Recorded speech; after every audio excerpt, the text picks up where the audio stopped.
Muy buenas tardes. El día de hoy en el Tertuliando vamos a tener la entrevista del señor Alfredo Rodríguez. El espacio Tertuliando de la Biblioteca Departamental es un espacio que busca acercar a nuestros usuarios a nuestros conferencistas de cada domingo. Es así que en la entrevista podremos conocer un poco más acerca de su vida y trayectoria. Bienvenido, señor Alfredo. Muchas gracias por su participación. Muchísimas gracias, Rosana. Cordiales saludos a todos los televidentes, amigos que nos siguen a través de Tertuliando. Estoy a sus órdenes, por favor. Muchas gracias. Bueno, vamos a iniciar la entrevista del Tertuliando, vamos a conversar un poco con el señor Alfredo Rodríguez y vamos a poder así conocerlo un poquito más. Queremos saber, señor Alfredo Rodríguez, ¿quién es Alfredo Rodríguez? ¿Quién es usted? Bueno, yo me defino como un obrero de la palabra. Toda mi vida, desde mi infancia, he estado vinculado a la expresión, tanto oral como escrita, ¿no? Yo estudié comunicación social, he trabajado en diversos medios de comunicación, he prestado servicio en agencias de cooperación y últimamente desarrollo una trayectoria, una carrera literaria que ya lleva 7 títulos. Y bueno, de manera transversal a todo eso, Rosana, está la palabra. Es la herramienta con la que yo desarrollo mi vida, sostengo mi familia y llevo adelante mis proyectos personales. Perfecto. ¿Usted podría un poquito más detallarnos acerca de su trayectoria profesional? Si puede dar un poco más de detalle, por favor. ¿A qué se dedica? Claro que sí. Estudié comunicación social y me dediqué al periodismo durante unos 12 años, trabajando en diferentes medios escritos, audiovisuales, radiofónicos, donde pude muchas lecciones, muchos aprendizajes. Un día de eso, del ámbito de las ONGs, de las organizaciones no gubernamentales, de agencias de cooperación y de desarrollo, para que escriba algunas experiencias exitosas que desarrollaban estas instituciones, ¿no? En trabajos de cooperación con comunidades, con campesinos, con productores, y trabajo haciendo ese tipo de sistematizaciones, gestión del conocimiento, ¿no? Hasta que un día me dicen, ya no queremos que escribas, queremos que vos le enseñes a la gente a escribir. Entonces desarrollé una metodología que sirvió para que esos campesinos, esos productores, gente de diferentes campos del conocimiento, puedan expresarse por escrito. Estaba en ello cuando el gobierno anterior declaró que ya no éramos un país que necesitaba de cooperación y las agencias se fueron las ONGs y yo ya dejé de trabajar con ellas para dedicarme de lleno a la literatura. He publicado hasta el momento 7 libros propios, 4 de ellos y aproximadamente una decena de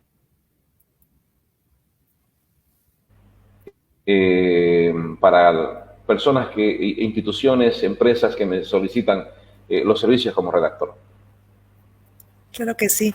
¿Podría decirnos de repente los títulos que ha publicado a la fecha para que el público conozca y un poquito describirnos cada uno? Claro que sí.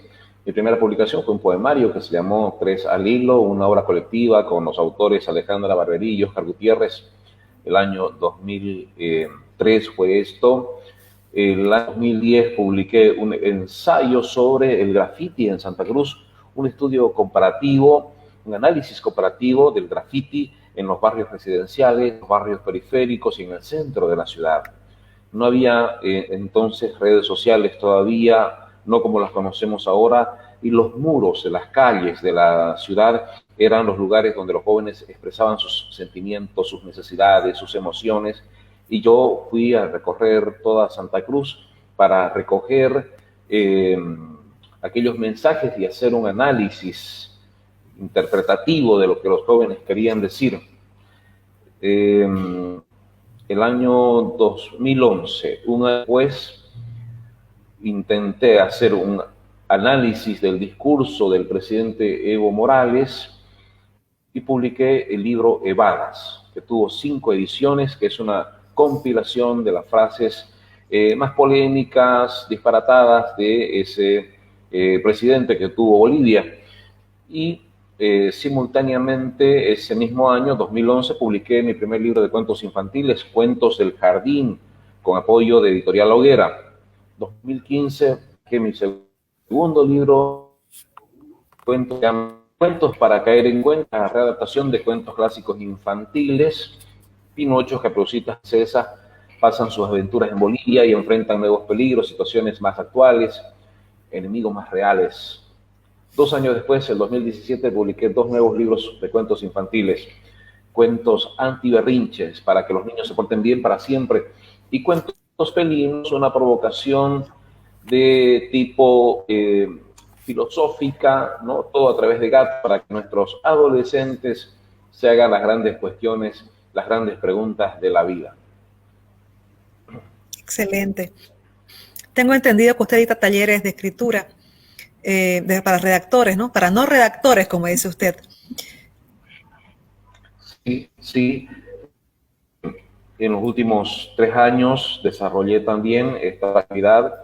Yo he sido docente universitario durante también algunos tramos de mi vida profesional y sentí la necesidad, percibí la carencia en más, y como yo en la etapa de las ONGs había desarrollado una técnica, una metodología para capacitar a las personas en estas competencias, y a pedido de algunos amigos, actualicé ese taller y lancé, ¿no?, una convocatoria para personas que deseen mejorar sus capacidades de expresión escrita. Se llamó así, taller de redacción para no redactores, porque la idea es que todos podemos escribir, no necesariamente los que estamos vinculados a las carreras humanísticas o particularmente a comunicación social o literatura o periodismo. Todos podemos escribir, y este taller que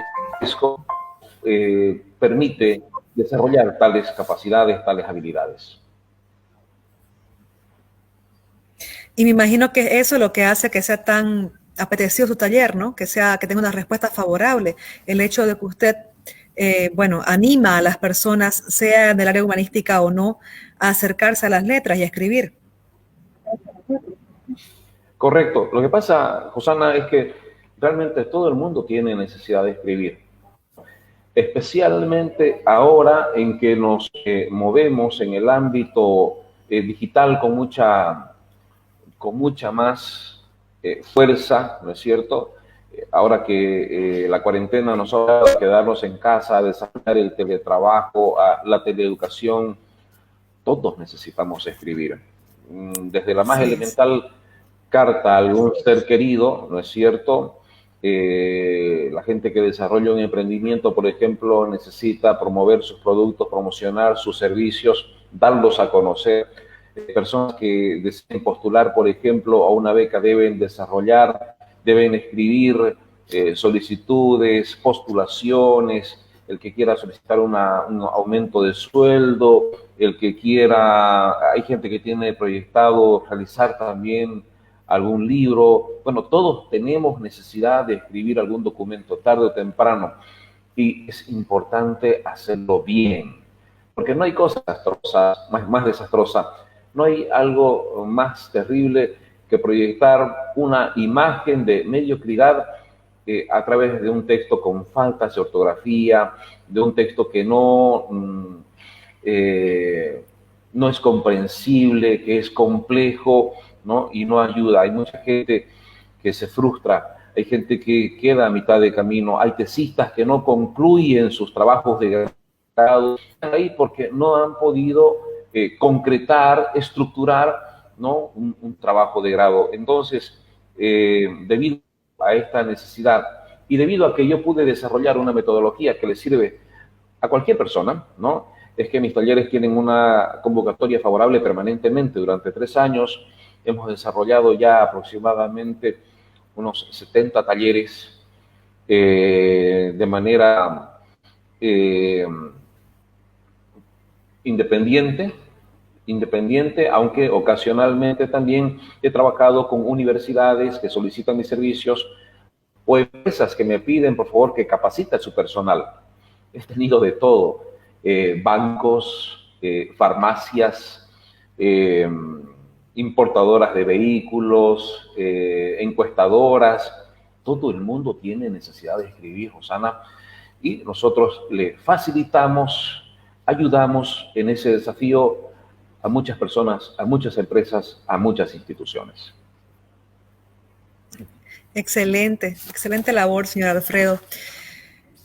¿Puede una persona que no tiene conocimientos mínimos de redacción llegar a escribir con fluidez y de manera correcta? Claro que sí, es lo que venimos demostrando desde que hemos iniciado estas actividades. Muchas personas de las que han hecho nuestro curso, ¿no? Han emprendido, han desarrollado sus propios proyectos literarios. Ya hay 2 o 3 que han publicado libros, le comento. Hay gente que ha llegado a publicar libros. Hay muchas personas que han podido terminar sus tesis, que las tenían paradas, por ejemplo, simplemente porque se complicaban, porque no tenían idea de cómo encarar un texto. Les dimos las herramientas y hoy ya son profesionales, titulados, con tesis y todo. Hemos tenido participantes que ahora se debaten con mucha fluidez, con mucha solvencia en el debate cotidiano de las redes sociales. Eso es muy importante. La libertad de expresión de los ciudadanos ahora tiene un canal o muchos canales, ¿no? A través de los cuales se puede dar a conocer, como son las redes sociales. Entonces, este debate público se ve enriquecido con nuevos protagonistas, con nuevas voces. Ya no son los opinadores de siempre, ya no son los todólogos de siempre. Ahora cualquier persona puede intervenir, puede participar del debate público nacional y aportar con ideas y aportar con sugerencias, hacer denuncias, contribuir a la consolidación de la democracia a través del correcto uso de la palabra, a través de mensajes que expresan ideas bien ordenadas, bien fundamentadas. Entonces, todo esto hace que la gente se sienta sobre todo segura, ¿sabe? Lo importante de nuestro taller es que le ofrecemos a la gente la seguridad de que pueden escribir, hacerlo bien, contribuir, lucirse, por supuesto, ¿no? Y participar de todo esto que nos está ocurriendo de una manera más proactiva, más efectiva. Excelente. Una gran herramienta, ¿no? Para todos los profesionales. La lectura es no una base... profesionales también. Claro, y no profesionales también tiene razón cuando hablaba de los obreros, ¿no? Excelente, tiene toda la razón. Aparte que me imagino que al poder escribir bien también logran expresarse de mejor manera, ¿no? Totalmente, está muy vinculado, ¿no? Uno desarrolla otras capacidades, puede uno ordenar sus ideas, puede uno bajar al papel, por ejemplo, una serie ¿no? Y darse el tiempo para ordenarlas, es como una añadidura, como una yapita a las competencias de redacción que la gente va adquiriendo. Una gran herramienta, entonces. La lectura es una base inobjetable de la escritura. Sin embargo, muchas madres tienen dificultades para que sus hijos lean. ¿Qué se puede hacer al respecto para poder estimular la lectura a temprana edad? Oh, es una gran pregunta aquella, Rosana. Una condición sine qua non, una condición inherente a la escritura es la lectura. La escritura se alimenta de la lectura. ¿Ya? El que lee, por supuesto, enriquece su vocabulario, amplía su léxico, extiende su horizonte y eso le permite escribir con mayor fluidez, con más recursos, con más posibilidades. Definitivamente, para escribir bien hay que leer mucho, hay que tener diferentes tipos de lecturas, además, ¿no? No leer siempre lo que tiene que ver profesional, hay que salir de la zona de confort, desafiar desafiarnos a leer textos que no son los más fáciles, ¿no? Entonces, eso es clave. Ahora, ¿cómo pueden hacer las mamás para que los niños lean si realmente hay una competencia terrible ahí frente a las pantallas donde los chicos están absorbidos? Yo siempre sugiero 3 elementos importantes, ¿no? El primero de ellos es que haya que leer en casa. Es muy difícil que queramos que nuestros hijos lean si no tienen en nuestro hogar, si no hay en nuestro hogar leer, ¿no? Entonces hay que ir enriqueciendo una biblioteca, ya por más elemental, por más chiquitita que sea, hay que ir construyendo una biblioteca, enriqueciéndola. Cada mes entra un sueldito, cada vez que entra una platita a la casa, destinar un fondo mínimo para adquirir libros. Eso es determinante, por un lado. En segundo lugar, no se impone la lectura, a nadie se castiga con lectura, a nadie se debe obligar a leer. Lo que sí funciona es dar el ejemplo. Para que mis hijos lean, yo también tengo que leer. Tengo que mostrar que tengo apetito, que tengo apego, que tengo interés por los libros, y así los chicos también van a adquirir ese hábito a través del ejemplo. Y el tercer aspecto determinante es compartir lo leído, que haya una gratificación para el niño que ha leído algo. Hay que preguntarle qué te pareció, qué pensás de esto, qué te pareció el final, qué lecciones podés recoger, cómo pensás que esta lectura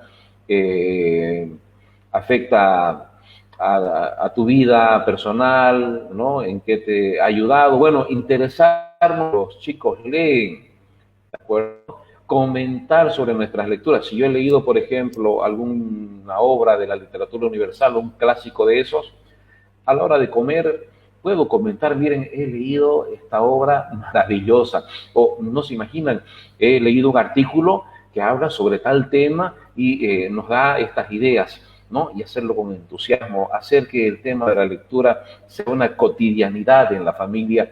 Eso ayuda muchísimo a mejorar el hábito, este hábito tan escaso en muchas familias. Yo siempre le decía a las madres cuando teníamos, bueno, que aún tenemos algunas actividades del Club de Pequeños Pensadores, que era un grupo de niños que formamos a través de las clases que hacíamos nosotros como biblioteca.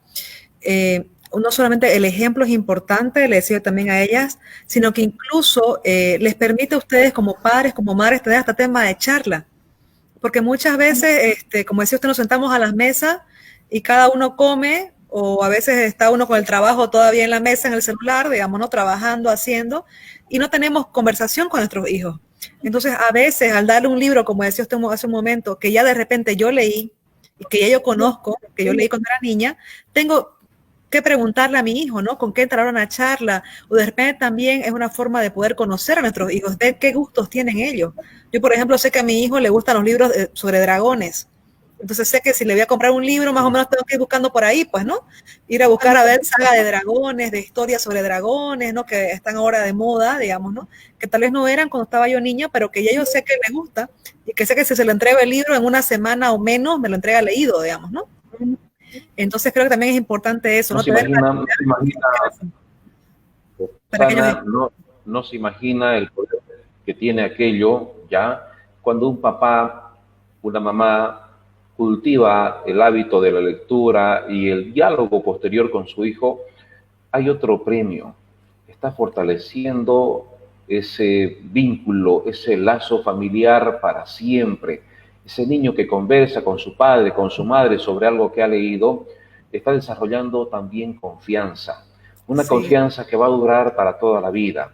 Ese niño va a ser amigo de su padre, va a ser amigo de su madre, esa niña, amiga de su madre, y le va a contar en la confianza que genera ese vínculo otras cosas, otros temas, otros problemas de la vida, ¿no es cierto? Entonces no nos imaginamos, no sospechamos el poder que tiene, ¿no? Este tema de la lectura compartida.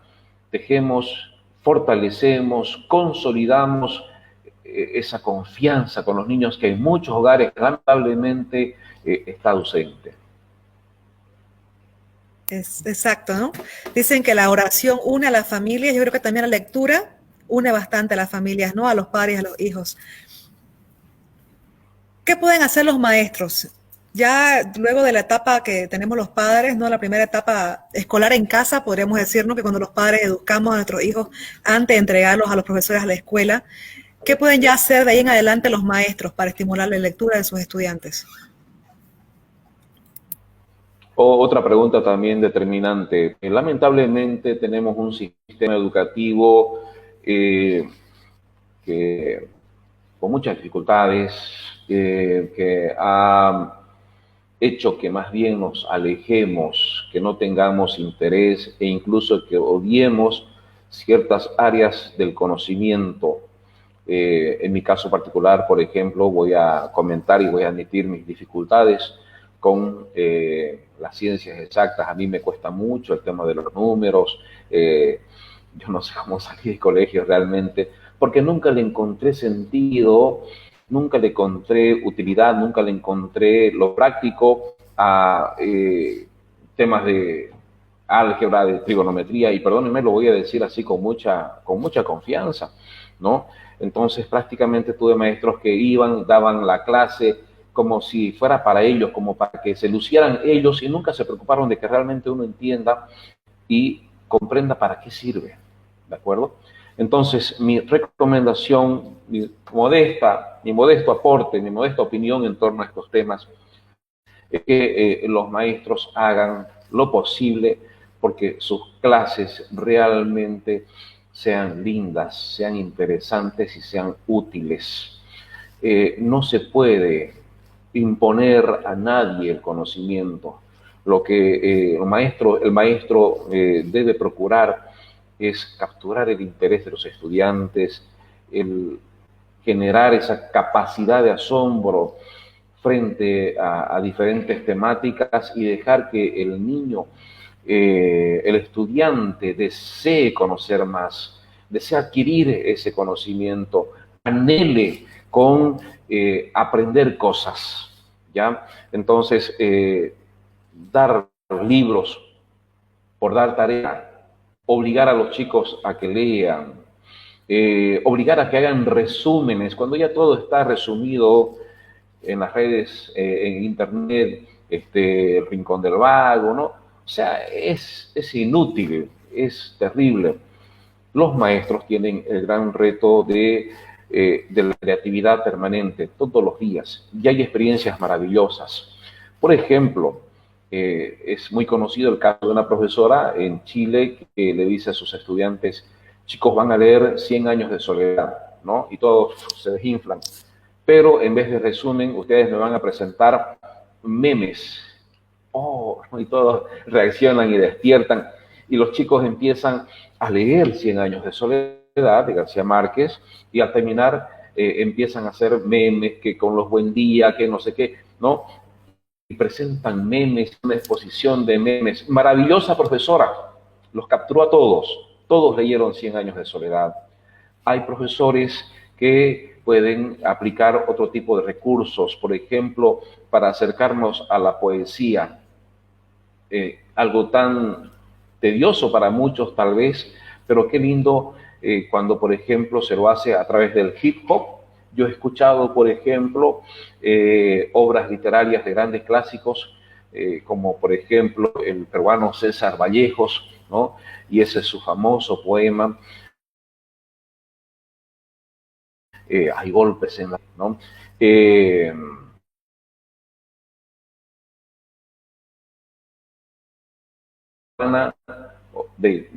su cultura, ¿no? Que muchas veces vemos en la plaza y que usan los jóvenes para denunciar, para relatar su vida, pero ¿qué tal aplicar esto a la literatura clásica, a la poesía? ¿Mm? He visto, por ejemplo, por ahí profesores que desarrollan cómics, ¿Mm? Un cómic del Quijote, en vez del resumen, ¿no? En trabajo en equipo. Entonces, profesores queridos, para estimular a nuestros niños, debemos seguir repitiendo las viejas fórmulas que más bien hacen que uno se espante, que uno odie la lectura, que uno odie los números. Ahora que está de moda esta palabrita, ¿no? La reinvención. Yo creo que ese es el reto para los profesores, pero todos los días, la reinvención diaria. Desde hace mucho tiempo atrás es necesario que nuestros profes se reinventen, creen, imaginen y no tienen necesidad de alejarse de los programas oficiales, del oficial. Dentro de lo que hay se puede ser creativo, se puede ser diferente.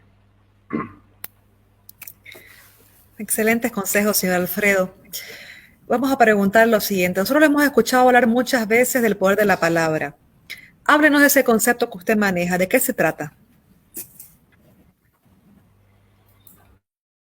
Es que como obrero de la palabra, realmente cada vez descubro una serie de beneficios, de fortalezas que uno puede desarrollar a través de la práctica de la escritura.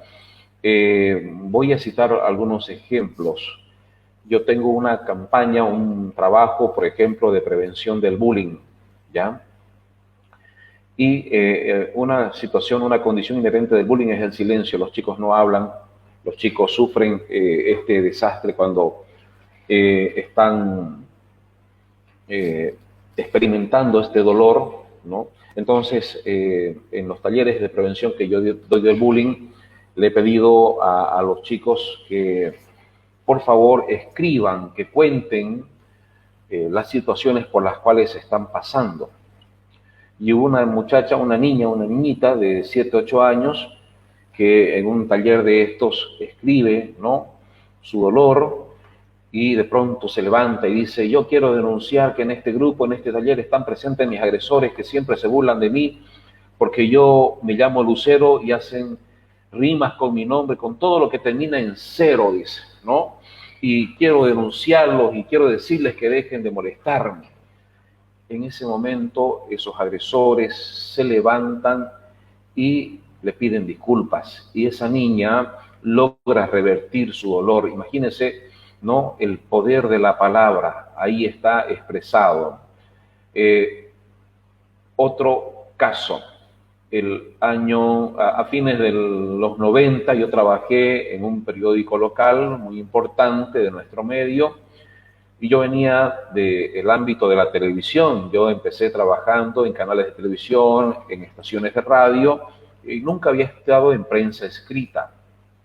Cuando llegué al periódico, estuve una semana intentando hacer mis primeras notas, y en una de esas me llega una denuncia. Me dice un vecino: mire, aquí en la avenida 2 de agosto, séptimo anillo, unos comerciantes se han instalado en plena avenida y están construyendo sus casetas. No estoy hablando de toldos, no estoy hablando de lonas, estoy hablando de casetas de material que las están construyendo en mitad de la avenida, y no se imagina, con autorización de la alcaldía, me dice.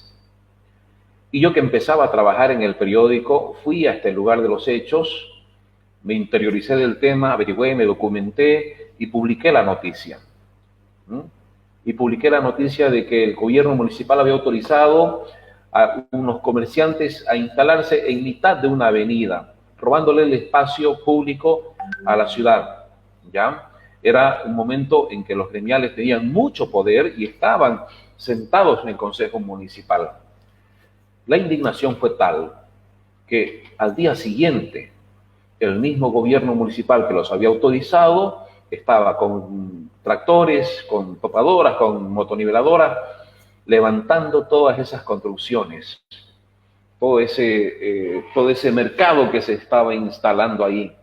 Entonces, otra vez, el poder de la palabra, ya desde una perspectiva política, ¿no?, de transformación, de poder generar cambios, solamente con la palabra, ¿ya? Y ahora trabajo a través de este taller de redacción también, apoyando a personas que en este momento, por ejemplo, en el que todos perdemos un ser querido, en el que todos perdemos a un ser amado en estas circunstancias difíciles, yo les digo, ¿sabe qué? La mejor manera de brindarle un homenaje al ser que ha partido, que nos ha dejado, es que escriba usted sobre esa persona, rescate los momentos más lindos, más agradables, comparta esa experiencia, comparta lo que siente por esa persona a través de un texto escrito y va a ver cómo este proceso de duelo se va a hacer mucho más liviano, se va a hacer mucho más llevadero.